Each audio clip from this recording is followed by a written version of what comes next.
Author and motivational speaker Zig Ziglar once said, "If you can dream it, you can achieve it. If you can dream it, you can achieve it." And some people might say achieving their goal is because of the power of WOOP. I'm Dorothea Hendriks, your communication coach in presentation skills and in public speaking. In previous videos, we looked at some goal setting techniques. We've looked at Brian Tracy's 12 steps to goal setting, and we've also looked at the SMART goal setting technique, SMART. Today, we're going to look at the WOOP goal setting technique. WOOP is an acronym. The W stands for wish. What's your wish? The thing that you want, the goal that you set for yourself. And as in all goal setting techniques, you're going to be clear, specific, and you're going to write it down. Write it down so that you can see it, look at it every single day. That's the W, your want, what you really want. The first O stands for outcome. What's the outcome that you're hoping to achieve here by this goal? You can see it in your mind's eye. You can feel it. You can taste it. You can feel it. You can experience it. You've achieved this outcome. You can see it. Feeling and imaging are key. Second O is obstacle. What's the obstacle that's going to stand in your way? And there are two kinds of obstacles. We've got those obstacles outside of ourselves, external. It could be a person, a place, a thing, or internal, our own feelings, something inside of us, a fear, an apprehension. What is it? So the obstacle, internal, external. And the P stands for plan. What's the plan you have in place? The plan to tackle the obstacle. And in this plan, you're going to use these words, you're going to put them in a statement to tackle the obstacle. If this obstacle pops up, then I will. If, and then I will. So what's an example now? An example of putting this WOOP goal setting strategy into effect.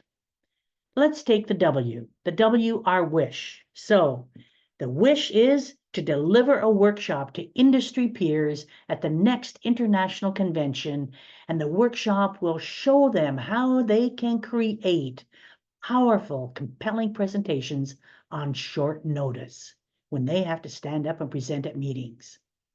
That's the wish, the want. The outcome, you can see it now. You've achieved it. You've finished it, and you've achieved your goal. Kudos from the audience. Kudos from your manager, from your boss, who comes up to you and says, "You know what? You're going to be one of our new company trainers." Woo-hoo! I can see it. I can feel it. I can taste it. I've achieved what I wanted to achieve, the outcome. Oh, there's the goal. There's the outcome. Now there's this obstacle. The obstacle that's standing in my way. Whoa, it's not anything out there. The obstacle is inside of me. It's an internal obstacle. I procrastinate. When things are really important to me, I procrastinate. I tend to go and hide myself in social media, thinking I'll get a spark, something will happen. No, so what's my plan? Well, my plan here is, gotta have a plan. The plan is if I get the feeling that I want to scroll on social media, then I will stop and I will stand up and I will exercise. I will do some stretches. I will do some activity. I will do some motion. I will re-energize and recalibrate. I will do something with my body and change my thinking. Just get myself re-energized and rejuvenated in a different way.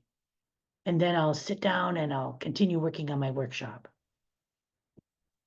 That's the plan. That's the plan. So is it going to be a challenge? It's probably going to be a challenge for me, but I've decided when I get up in the morning and I have my morning cup of coffee, instead of scrolling through social media, I'm going to spend those 30 minutes, 20, 30 minutes working on my plan. And if I have a feeling that I want to grab my phone and scroll through social media, I'm going to stand up. I'm going to move away from the computer, leave my phone. I'm going to do some stretches, energize myself, reactivate my mental thinking, and then come back down, sit down, and continue on my workshop. If, then I will. There are many, many different techniques when it comes to goal setting. And I think ultimately the key is to find something that works for you. We have to find something that works for each of us. And for each of us, it might be a bit different. Invariably, all the goal setting techniques follow pretty much the same format. You set your goal, and then what you do is you measure your progress in some way, and you make adjustments as you're moving toward reaching your goal. What I find a bit different about the WOOP strategy is that I've got my wish, my want. I can see the outcome, experience the outcome, know the outcome that I'm looking for.